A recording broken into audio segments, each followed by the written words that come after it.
উচ্চ মূল্যস্ফীতি, বড় ধরনের ঋণের দায় এবং প্রবৃদ্ধির শ্লথ গতি অর্থনীতিতে প্রকট হয়েছে এ তিন সংকট। বর্তমানের সরকারের মোট ঋণের পরিমাণ দাঁড়িয়েছে মোট দেশজ উৎপাদন বা জিডিপির 42%। ঋণের দায় মেটাতেও পারছে না সরকার। অনিয়ম, দুর্নীতি বন্ধ ও জবাবদিহিতা নিশ্চিত না করলে কাজে আসবে না সরকারি বরাদ্দ। আসছে বছরের বাজেট নিয়ে সিপিডির আলোচনায় উঠে আসে এসব বক্তব্য। বিস্তারিত জান্নাতুল মোহনার প্রতিবেদনে। চড়া মূল্যস্ফীতি, বিনিয়োগে খরা ও ডলার সংকটে আমদানি রপ্তানির সমস্যায় ভুগছে দেশের অর্থনীতি, যার নেতিবাচক প্রভাবে অস্বস্তিতে জনগণ। এরই মধ্যে আসছে নতুন অর্থবছরের বাজেট। সেই বাজেট ঘিরে সাধারণ মানুষের প্রত্যাশা তুলে ধরা হয় নতুন সরকার, জাতীয় বাজেট ও জনমানুষের প্রত্যাশা নিয়ে সিপিডির সংলাপে। সিপিডির গবেষণা বলছে, বাড়ছে অভ্যন্তরীণ ও বিদেশি ঋণ পরিশোধের দায়, রাজস্ব আয়ে ধীরগতি আর সরকারি ব্যয়ের সক্ষমতা কমার প্রভাবে কমছে প্রবৃদ্ধি। সরকারি বরাদ্দের ব্যবহারে নেই বেসরকারি প্রতিষ্ঠানের সংযোগও। অর্থনীতিতে সমস্যা ত্রিযোগ ঘটেছে। অনিয়ন্ত্রিত মূল্যস্ফীতি, যা মানুষের জীবনমানকে আঘাত করছে।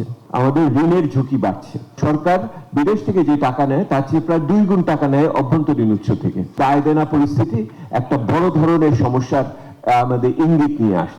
বক্তারা বলেন, উন্নয়ন অবকাঠামো খাতে বরাদ্দ বাড়লেও গুরুত্ব কমছে শিক্ষা, স্বাস্থ্য খাতের মতো সামাজিক খাতে। সরকারি অর্থের অপচয় বন্ধ ও সুষম বন্টনের গুরুত্বও তুলে ধরেন তারা। মিতব্যয়িতার ব্যয়টার খুব বেশি প্রয়োজন, যেহেতু পরের টাকা ব্যয় করছি আমরা জনগণের। ভেরি অর্ডিনারি থিংস, কলমে, কাগজে, সর্বত্র আমি আইসি লট অফ অপচয়। শিক্ষায় বিনিয়োগটা বাড়ানো দরকার, মূলধারায় যদি আমরা ধরে রাখতে চাই। আর দ্বিতীয়, আমার দেশে আমার সন্তানদেরকে লেখাপড়া যারা করাবেন, মূলধারা হতে পারেন, ধর্মীয় ধারা, বিদেশি ধারা, ইংরেজি মাধ্যম, তাদেরকে সবাইকে একটা আইনের আওতায় আনতে হবে। সংলাপে উঠে আসে, রেওয়াজ অনুযায়ী অংশীজনদের সাথে আলোচনা হলেও বাজেট তৈরিতে গুরুত্ব পায় সুবিধাভোগী শ্রেণীর সুপারিশ। অনেক দিন ধরে বিশৃঙ্খলায় আর্থিক খাত, অর্থ পাচার যোগ করছে বাড়তি সংকট। এই বছরের যে বাজেট, সেখানেও দেখা যাচ্ছে যে সাবস্টেনশিয়াল ডাউনসাইজিং হবে।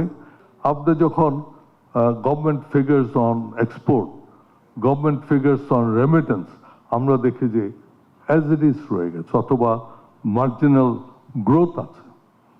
দেন where is the money going? কোথায় যাচ্ছে এই টাকা? ততদিন পর্যন্ত প্রত্যেকটা মন্ত্রণালয়কে জবাবদিহির মধ্যে না আনা যাবে এবং দুর্নীতিমুক্ত না করা যাবে, আমি যত বরাদ্দ বাড়াই না কেন, জনগণের কাজে তার দোরগোড়ায় পৌঁছবে না। অর্থনীতি বাগে আনতে সুশাসন ও রাজনৈতিক সিদ্ধান্তের জোরালো গুরুত্ব উঠে আসে সিপিডির আলোচনায়। এগুলোর জন্য আমাদের আইনের বাস্তবায়ন। জান্নাতুল মোহনা, দেশ টিভি, ঢাকা।